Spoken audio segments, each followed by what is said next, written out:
Okay, Shiva Tov, everybody. I just wanted to go through one of the sections in Sefer Tomer Devorah. We probably learned it together, some of us, at some point, but it's very applicable to Yom Kippur, specifically when he speaks about the Sir La'azazel, and the whole avoda of the Beis Hamikdash of Yom Kippur with the two Seirim and the one Seir that gets pushed off the cliff. And the Sefer Tomer Devorah explains, very beautifully what this means and what this whole avoda is about. So I want to just do that for a few minutes, and then I'll take any questions if anybody has, and if not, then if there's time, I'll raise some of the questions that people have sent me, and what some of the answers are. So if you want to follow along, I'm looking for in Sefer Tomer Devorah in the first parak, the ninth Nida Tes V'Sashlif B'Mtzulos Yom Kol Katosam, the Nida that Hashem sends our sins into the depths of the ocean, the Sashlif, and this is where the name Tashlif comes from, the idea of that we go to a body of water and say this psukim. Okay, so Zu Nida Tova LaKadosh Baruch Hu. This is one of Hashem's good midos. Sharei Yisrael Chatu. What happens? Klal Yisrael, we do averas, right? We mess up, we do things wrong. And what happens? Masram biyad paro, right? For example, so Hashem sends us to Mitzrayim, and there we have to be punished by paro, b'shavu b'tshuva, right? And then we cry out to Hashem, and we do tshuva. So, and we're saved, right? Lama yanish paro. Why should paro get punished, right? V'chein sancherev, v'chein haman v'domehen, right? If you go throughout Tanakh, so usually the story is, Klal Yisrael does something wrong. Usually we get a bunch of warnings, and usually we ignore them, and then we get a patch. Now, how does that patch come? It usually comes from one of the other nations, from a bad guy from those other nations. And what ends up happening? We do tshuva, right? In Purim, we do tshuva in Hanukkah, and then we win, and the bad guy gets punished. So why does that happen? Why does Paro have to get punished and Mitzrayim afterwards? Why does Sancheirav get punished? Why does Haman get punished? It's not enough that Hashem just says, okay, shavu b'tshuva lomer, then says shavu b'tshuva. They've done tshuva. Imkein lo yiyalem odra. So I'm going to take away the ra from them. The imkein yistalik haman me'aleim o Paro o Sancheirav. So I'm going to take away the ra that I sent upon them, right? Like the story of Esther. The Jews ate at the party. They didn't listen to Mordechai. Haman was a big scare. They did tshuva, and Hashem took the scare away by giving them the opportunity to fight themselves. But he also killed Haman and his son. So why? Why do they have to be destroyed? Yeah. In case Yistali Haman Paro speak. That's not enough. Yashuv Amal Haman al Rosho v'chein Paro v'chein Sancheirav. Right? We find that always the bad guy gets Amal al Rosho, right? It comes back to get him at the end. So what's shot with this? What's the idea with this concept that we see that there's always the punishment that comes to the one who punished us, right? Why should he do it? Okay, so now he's going to explain this in a very powerful way, very deep way, and he's going to use the Seir La'azazel, the Seir on Yom Kippur, right? The Kohen Gadol draws lots, and there's two Seirim that are there, and they're identical, they're the same height, the same color, the same everything, same build, and they draw lots, and one of them is La Hashem, and that's going to be the Seir that gets shechted and brought as a carbon, and the other one is the Seir La'azazel, which is brought out with the person deep into the desert, and they think they know where that is. I think probably we take it to school there. That's almost every year. There's a place in Midbar Yehuda that they say that this is the place where they brought the Seir Azazel to, and they push it off a cliff, and it gets battered and destroyed as it goes down the cliff, and so he's going to now explain this.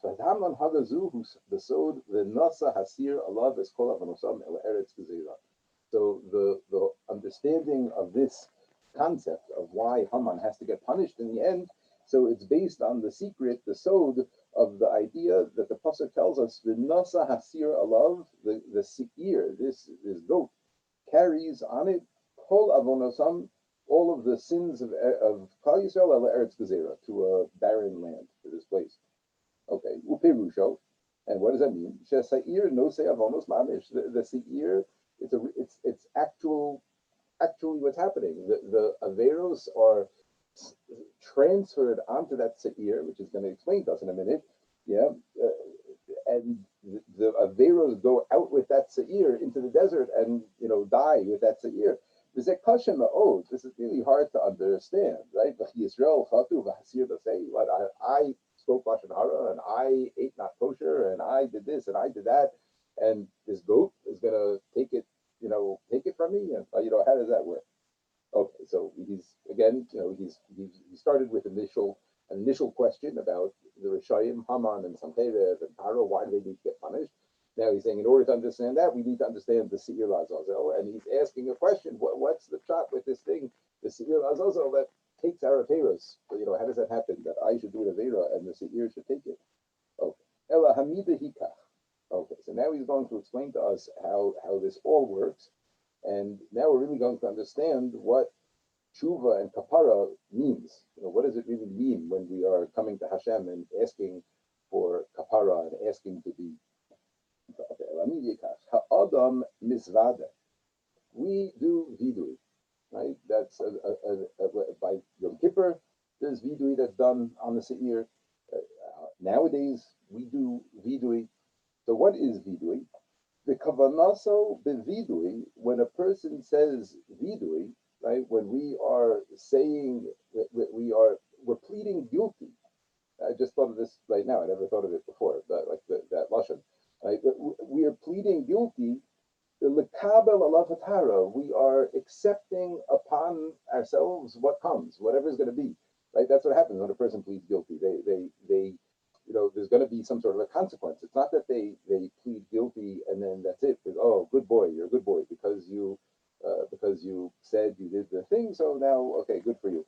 There's pleading guilty. Part of the koach of pleading guilty, right, is the fact that you're willing to accept the consequence. The fact that you understand that I did something and I hurt other people and there's negative consequences to this, and I have to own up to that. I have to accept responsibility for the consequences of my actions. That's what vidui is. That's why I'm saying these things to Hashem. Wow, I like that. I didn't think about that before. That's not much what it is. It's lekabel alav tahara. It's accepting upon myself that I'm taking responsibility and I need to be cleansed if need be, which is going to explain. Ke'inyan shamar David, like David HaMelech says in Tehillim, Cherev kabseini me'avonai, right? Like Hashem, purify me from my sins, cleanse me, purify me. V'chein hu amrenu mechok b'rachamecha rabim. And we say to Hashem, right? This is in the Yom Kippur, this is in the Nusach that we say after the vidui. Mechok b'rachamecha rabim, erase in your great rachamim, in your great mercy. But what does mechok mean? It means to clean it, cleanse it, get it away, get the avera away. Eno mispalel ela sheyu yasurim kalim shelo yehem bittul Torah. V'zeh she'omrim avol lo al yidei yasurim rayim. So I want to just explain this. This is mamash the only time that I think that we say this, Nusach, as far as I know, is in Yom Kippur Shmona Esrei, that he's explaining to us now. Rav Rosh Cordovero is mamash explaining what these words mean to us. So when we say Shmona Esrei, one second. Yeah, the last words of the vidui, that we finish the entire vidui with this line, right? We do all the ashamdus, all the al-chaitz, mitzvahs asay, al-mitzvahs lo asay, and then the last little paragraph, Elokai, achelu l'tzarti, eni chadai, v'achshav l'tzarti, kidu l'tzarti, afar, ni b'chaya, kavachomer, ben-nisasi, right? Harei ani, l'fanecha, k'chlim, mali, v'usha, l'chlim Hashem, right? We know that we are very weak, and we do all these things.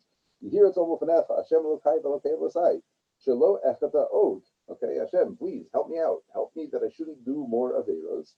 And now look what he says. Umashe chatasi lefanecha, and that I did do. So I know I've messed up. I know I've done things. I just pleaded guilty, right? I just went through 3 lists of pleas, whatever. How do you call it? Yeah, before I go. I'm spending Yom Kippur in school this year. I'll explain to you in a second. It's crazy, whatever. But I have to figure out good things to say. So, okay. Umashe chatasi lefanecha marek b'rachamecha harabim. Please. Empty it out Marek, empty me of the averos that I've done, avalo al yedei yisurim v'cholim royim, but not with yisurim that are too difficult and sicknesses that are too difficult. Right? In other words, we're makabel on ourselves yisurim. We're makabel on ourselves that we know we need to go through stuff in order to really get fix ourselves up and get as close to Hashem as we possibly can be, and we're willing. We're asking Hashem, like we've learned this for sure. Spoke about this in the past, right? That a person can get yisurim in many different ways, and it's easy when we get little bits of yisurim and little bits and pieces along the way, and it's hard when we get a big patch and smacked with something big at once. So that's what we're davening for. We're saying, Hashem, I know I'm accepting responsibility. I'm accepting upon myself whatever you're going to bring my way, and I'm asking for you to please take it easy on me, and with low al yedei yisurim b'chaloim rayim. So that's what the Ramak is explaining, Amash, over here. He's saying this is all in the spirit of these psukim that we are saying over here of Harev kapsedi me'avonai mechuk barachamech ra'amim, right? Aval lo al yedei yisurim rayim. But Hashem, please don't let it be yisurim that cause bittul Torah. Bittul Torah doesn't mean that a person can't learn. That's what I always used to think it meant. It also means that, I guess. I'm sorry, sure this, but bittul Torah means a bittul of a person's kiyum ha-Torah. When it affects a person's ruchnius, that's called yisurim rayim. Yisurim that a person can handle and don't make them question and don't affect, don't detract from their avodas Hashem. Those are good yisurim. The yisurim that are what we consider hard, so hard that it takes away from our avoda. That's already yisurim. That's what he said. Okay. The kachu mechavein beyoso omer, and there's another kavanah now he's giving us in another place in the vidui. I think this is earlier the vidui before we actually go through all the Hashamnus. He says like this: the kachu mechavein beyoso omer va'ata tzadik al kol haba alai. I think we say al kol haba aleinu. Right, Mamash right over here, right after the Hashamnus, right after Hashamnu Bagadu, so we say like this, after the full Aleph days, we say, we've, swayed away from your mitzvos and your mishpatim, and it wasn't worth it. It wasn't, it was not worth it. We're fessing up, like, we shouldn't have done it. And I accept upon myself all the stuff that happened this past year, all the bad things that happened, and all the tzaros. And even if at the time I questioned and I said, "Oh, why is this happening to me?" No, I'm accepting now. As part of my vidui is Hashem. Of course, atat tzaddik al kol haba, and everything that happens to me, that is in payback for my averas and part of cleaning me and getting me closer to you. So Hashem, I'm a kabel that you know where it's at. Whatever you've done has been emes. It's only as a result of the rishus that we've done, the ra that we've done, that it comes back to pachas. Right? But we're makabel on ourselves that this is from you and everything. I'm getting WhatsApp. Is that from anybody here? Probably not, right? People can't get on. Okay, no, people are on the chat. Okay. Okay, so that's what he's saying. So, okay, he just told us two very important kavanos in terms of what we're saying on Yom Kippur. When we're saying these words of emes asisa, of anachnu rishanu, and also at the end over there, when we're saying right, all of these things, we're davening in the same vein of Hashem. I know what I have coming to me, and I'm owning it, and and I'm ready for it, and I want it because I know this is what I need to do, to get close to you. Okay. He's saying exactly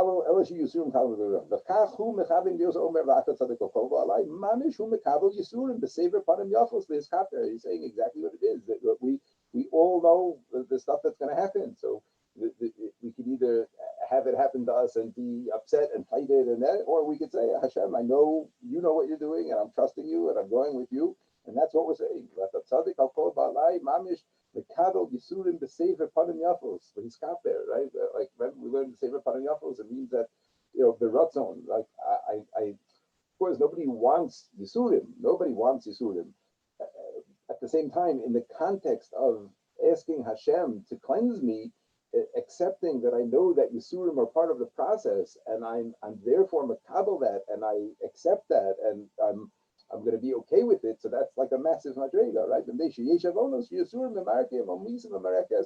Yeah, and he say because it's just the way it is. There's certain Yisurim, certain averos. If you want to know, this is in the Rambam Hilchos Tshuva, in the very, I think the very first paragraph of Hilchos Tshuva. If you have time over Yom Kippur, like most of us probably will. So it's in the Rambam Hilchos Tshuva, he goes over there right at the beginning. He says all the different types of averos and which averos you need Yisurim to cleanse, and which averos just regular tshuva without Yisurim. It's it's a whole discussion over there.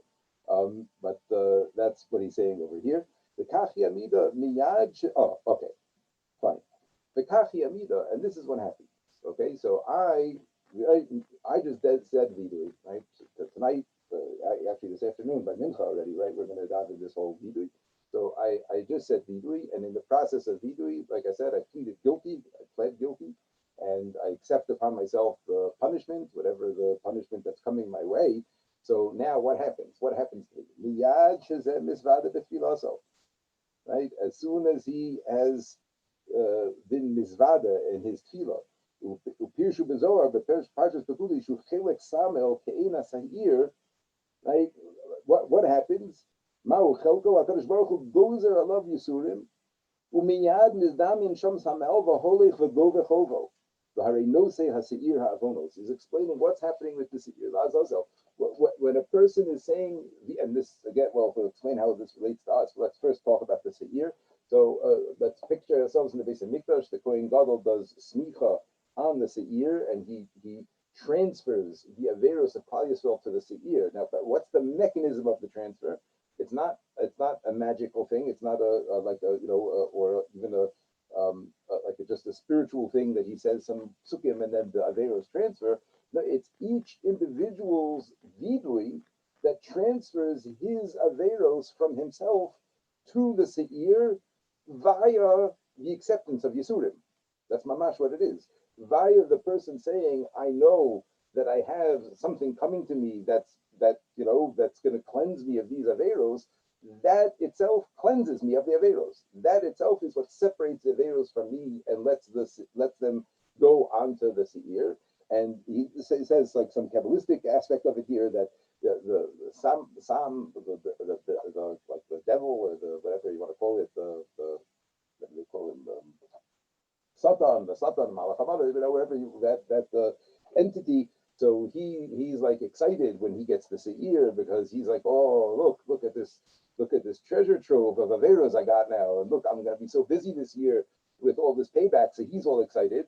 And while he's all excited, right, we get cleansed, right? He's now totally distracted by all of the averos. He's totally distracted by the seir, and in that process, we are getting cleansed.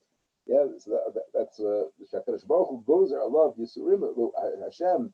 Once I plead guilty, so now the court determine, right? Hashem determines what my sentence is going to be, and he makes that gzeira. Hashem makes that psak din of the Yisurim that the person is going to get. And immediately the Satan comes and he grabs his debt. And that's how the seir takes them away. Right? Hashem says, okay, this is the deal. Look, they're accepting upon themselves tahara, they're accepting upon themselves Yisurim. So you take their averos and they accept the Yisurim, and now they're cleansed. Right? The Yisrael mistaharim, and this is the tahara of Klal Yisrael. So it's an amazing thing. I don't know. Look, there's all different. Well, okay, let's explain. Okay, the hine hakol yizgalgal al samael, and then everything ends up on the big guy. Okay, so first of all, before we continue, because he hasn't yet explained really why Haman gets destroyed and all of that, but he's going to get back to it. But he's explaining the concept of the seir la'azazel is not just some Kabbalistic mystical thing. It's a mechanism. There's our kaparah, our tshuva, our accepting upon ourselves Yisurim. That's what transfers the averos over to the seir, and through that we get tahara. Okay, so I don't want to finish the whole thing because it goes on. But he goes on to explain that this is the same idea when Klal Yisrael does tshuva. So now Haman now takes the averos with him, and those averos have to, just like the seir has to get destroyed, So Haman has to get destroyed because he's now like the Seir. He's the one who's taken our Averos. And he says that this applies to us in everyday life. Like, our Yisurim are like, transferred out from us into the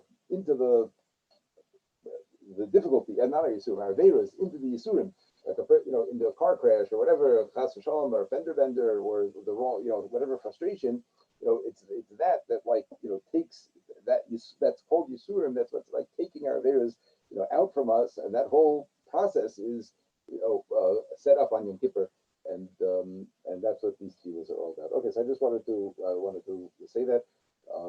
If there's any questions specifically, in terms of Yom Kippur or specifically Yom Kippur this year because of Corona stuff, you could definitely ask me now. Otherwise, there's a few questions that I got, so I would address them. So I have a few questions. I guess when I get so I'm not going to be home this year, but I know people will be. So if they like during Chazaras HaShatz, you're supposed to do the al-chaitz, then also are you supposed to do those at home, or if you miss it very good. in So shul? this is what I wanted to really speak about. So I mean, right, there's going to be tons of people not in shul for the first time probably in their lives, on Yom Kippur this year.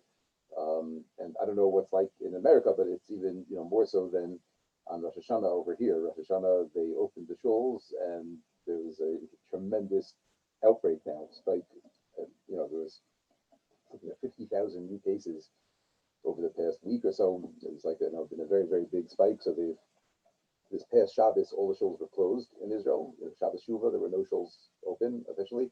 They closed all the shuls, and for Yom Kippur, the rules are very, very limiting outdoor gatherings up to 20 people and whatever. It's a very, very a very strict guidelines, and there's going to be a lot of people, specifically women, but also men, who are not going to be in shul. And I'm going to be one of them this year for bits and pieces because I'm going to seminary. There's nobody else who could be there, and there's no shul that the girls can go to daven in. So there's like really going to be nothing for them for a whole Yom Kippur, and everybody's in the school. Nobody's there's nowhere to go. So we're going. I'm saying we were there for Rosh Hashanah, but we're going to Yom Kippur also. So some of the tefillos that said like Ma'ariv tonight, I'm going to be davening in school without a minyan. So I spoke to Rav Weiss and I asked him like, first I asked him if I should do this, b'chlal, and in general, of course, and he said it's the right thing to do. And so he said like this, the nusach that we have, the structure that we have, and the chazaras hashatz that we have, is all made for a tzibur. It's not made for individuals. It's so like to go through let's say there's 10 times over Yom Kippur the Ashamdus and Al is 10 times that there's vidui over the whole time. So I asked, that was one of the questions specifically, like do we have to be makbid to have everybody do 10 times? And I said that to just stand there and go through it again and again over and over, that's not the point of it. And again, in the tzibur, the way it's set up, and when you get to the vidui the second time after the singing and after the avoda, and it's set up in such a way that it doesn't feel like all you're doing is standing there and doing vidui over and over and over. If you're going to try to do this, at home, it's not going. His mahalach was to, whatever is going to best make it Yom Kippur for you, right? Whatever is going to most get you into the tefillah, most connect you to Yom Kippur, most connect you to, so then that's what you should say. There's certain halachos, that you give midos harachmim, you're not allowed to say, right? You can only say that within the tzibur. I'm saying Hashem kol achim b'chanun. That you can only say with the tzibur. You're not allowed to, say it's called a davar kedusha. If you know how to lane, you could say it with the ta'amim. If you know how to lane but otherwise you could scan it with your eyes and think the words, but you're not allowed to do that. You're not allowed to say that on your own. So, what I would say to you is that davening the regular Shemona Esrei is obviously that's no different whether you're at home or not. And then if you could flip through the Chazaras HaShatz. I'm going to be spending a lot of time today with the machzor doing this, because I'm going to be going through and trying to pull out the parts that either I want to talk about or that I can sing or I can sing. Not we, ask advice about that. Also, he says no had to let the girl sing along with me. Maybe under the circumstances, but he did not allow that. So that's what I'm going to be spending a lot of time today, Erev Yom Kippur, doing is going through the machzor and pulling out the pieces that I think will convey Yom Kippur best. So if you have time to do that, so then for yourselves, just as far as the certain songs that you connect with or that you feel are meaningful, or piyutim or tefillos, but obviously all the regular tefillos of Avinu Malkeinu and all of those things are the same. I want to check with Rav Weiss. I just want to make sure that at Ne'ilah, like all the psukim at the end that you say 3 times and all of that, I think that's all the same, but I want to just double check and make sure. So I'll put that onto the chats, if there's any difference about that. And otherwise, it's just a question of we have to do our best. It's very, very strange times, strange times that we're living in, and it's not a normal Yom Kippur. That's that's what he said. So that's is what it is for everybody. Is that okay? Is that clear? It's clear. So I'm actually going to Shul this year, Baruch Hashem. But in past years, like sometimes I've missed some of Chazaras Hashat. So let's say like if I get there late and miss some of Al Chaitz, am I supposed to make that up just separately on its own or not say it? If it's going to be a real vidui, and it's not just like you're saying it to catch up to the tzibur, so then you should do it. But if it's, let's say, the tzibur is moving on to a part that for you is very powerful or meaningful, and going through the al chaitz and the ashamdus is just gonna so then I think based on what Rav Weiss is saying, it's more important that you are connecting with the tzibur than catching up with the individual things that are in the matzah, what I mean? Other than the main tefillos, obviously, what I mean? Like, Sefer Zimra and Kriya Shema and all this. Okay. I also had a couple of other questions. I don't know if anyone else has questions. So there's a part, I think it's, I forgot what it's called. I think it's near the end of Yom Kippur when you bow down to the ground 3 times. Something to do with the Kohen. Okay, I mean, it's during in Musaf, during Musaf. So like the biggest part of Musaf in Chazaras Hashatz is the avoda of the Kohen Gadol, and part of the avoda is when they would say the Shem Hamafurash, they would bow down. So the minhag is in shul that people bow down like that. I don't think that's a good question. I'll double check. I don't think you do that if you're by yourself. I think that's only in shul. But also that's a good question. Right. So I know in at least my community, a lot of minyanim are going to be outside. So I'm guessing you're not supposed to bow down to the ground when you're outside and people can see. Certainly, if you're a woman, you shouldn't do that. I don't know whether men will do what they do, but women should not do that if they're not unless they're like totally separated off. Okay. Then one more question. So during the section of Al Chaitz, there's Al Chata'im. Are you supposed to clap your chest when you're saying Al Chata'im, or no? It's confusing because Art Scroll usually they say for the I just checked. They say on like the Al which part? Like at Al Chaitz Shachatanu, they say. I don't know. I think people do. I think I see what you're talking about. The last section. I think people do. I do, now that I'm looking at it. The word chayavim, I say, I do it. Okay. Give it to me. Okay, thank you. Yeah, that's not like at that point. That is part of the video. I think you should. Yeah, I do think you should still at that point. On the next section, I don't think I do. Mitzvahs asay, mitzvahs los asay. Right. I don't think I do that over there. Okay, thank you. That's all from me.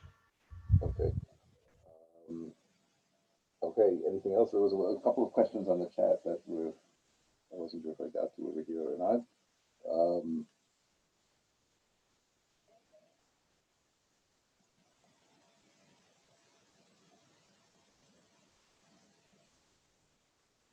No, okay, fine. So yeah, there's no Avinu Malkeinu today. We don't say Avinu Malkeinu today. And don't forget to eat all day today, right? Eat a lot. It's a mitzvah to eat.